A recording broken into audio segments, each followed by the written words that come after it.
So I've spoken in the past about Bud being lowballed by the PBC in order to land the Errol Spence versus Terence Crawford fight. I've said in the past that I don't I agree with a 60-40, even hell a 50-50, right? Because he's done a lot in the sport. I don't care nothing about what he only did at welterweight. I'm looking at the man on what he accomplished overall, man.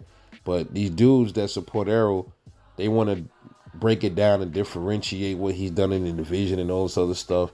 Fine, cool.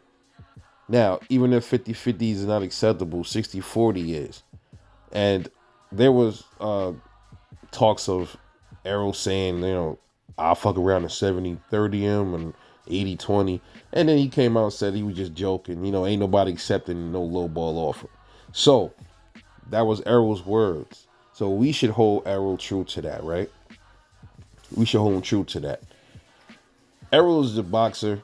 We know the negotiations, man. I guess he got a little hand in it as far as the numbers, but I don't think he really has the ultimate decision in that. I believe that's probably that's Al Heyman and the suits and stuff like that. But let's just say, it's Errol Spence was just running his mouth and saying, ain't nobody taking 80-20 or 70-30. I was just joking. Who's supposed to really take that? And then when they get into negotiations, they offer up a contract, and then it has some shit where Bud got to take a 70-30 or 80-20 or shit, a 90-10. Because, oh, look, Errol got the third belt, WBA, da da da da, this, that, and the third. And then Bud looks at it like, damn, they're lowballing me. Bud says to himself, hey, maybe I would have took 60-40. Hell, I would have took a 55-45. I'm not taking no 70-20. I mean, 70-30. Damn sure not taking no 80-20 or 90-10. Let's just say those offers were on the table.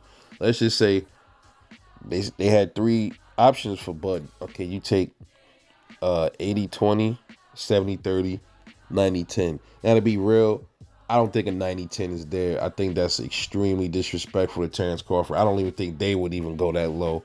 I would say it would be a 70-30 or 80-20, something like that. And then Terence Crawford looks at it like, what should I do? Now, I had said he should call a bluff. I made a video called the 60-40 bluff. I made that, I think, last year. And I said he should probably call a bluff. And I believe I made another video after that. And I was saying, what if Bud just need to just say, fuck it, pull like a Devin Haney on these motherfuckers, right? If they're trying to severely lowball him, he needs to just say, I don't care what y'all give me, I'm gonna take that shit. And then that'll show where they really at with this fight. You know what I mean? If they say, all right, we're gonna give you 80-20. All right, I'll take that. Damn, he said he's gonna take it. All right, all right, and then they start coming up with other shit. Oh, we give you a 90-20, 90-10. Bud like, I'll take that too. Like, what the fuck? They do some weirdo shit. 95-5. I'll take 95-5. If it takes me to get undisputed and getting the bag, I'm gonna be a bigger star after this fight. And then maybe we can go into a rematch. Who knows, right? So I don't think that's unrealistic. I don't think they'll even insult Bud that bad, So let's just hover around the 70-30 or the 80-20.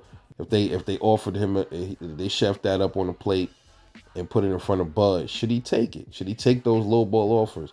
And I think at this point, the answer is yes. And the reason why I say that is it's more personal now than it is money, man, because they already insulted him, and then the Buff fans talk a lot of shit. Shut these niggas up. Go in there and whoop his ass, take his belts, and get a bag. And then you get to dictate when it comes time for you to get the next bag.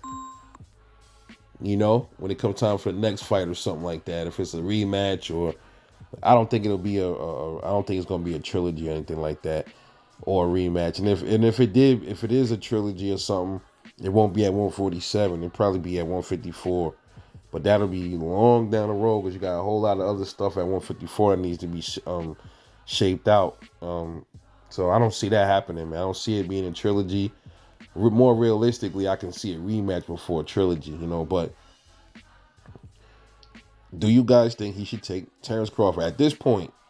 Do you think he should take the low ball offer? I think he should. If that's why he hasn't, if the contract is in front of him and he hasn't signed it yet, because I'm seeing comments, yo, Bud is scared. Why he don't sign the fucking contract? See, these dudes, they're looking at it from the lens of their favorite guy. They don't care what bones and scraps that they toss to Terence Crawford.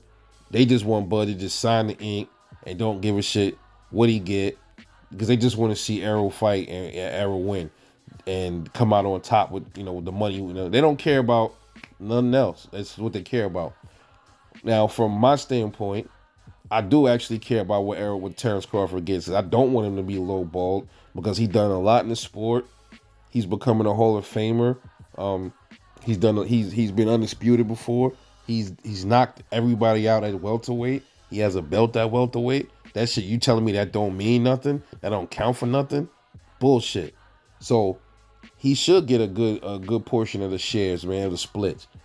And he should not be lowballed. But at the same time, I don't think we have the time to wait anymore. You know what I mean? So I figured Bud is confident in his skill set. I know he is. Why not go in there and whoop his ass? Whoop him, crush him, take his belts, and then shut the PBCs, make PBC look bad and make all the aerosexuals out here look bad. Shut they man up, shut him down, crush him, pile him up in a box, ship him up out of here, and move on to the Charlo brother. That's what I think he should do, man. At this point, if the contract is in front of Bud, he needs to sign it. Make sure ain't no goofy stuff in there besides the splits.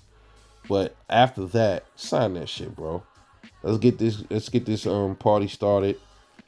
Knock this motherfucker out between round 7 and 9. Take his straps, and now you the king at 147.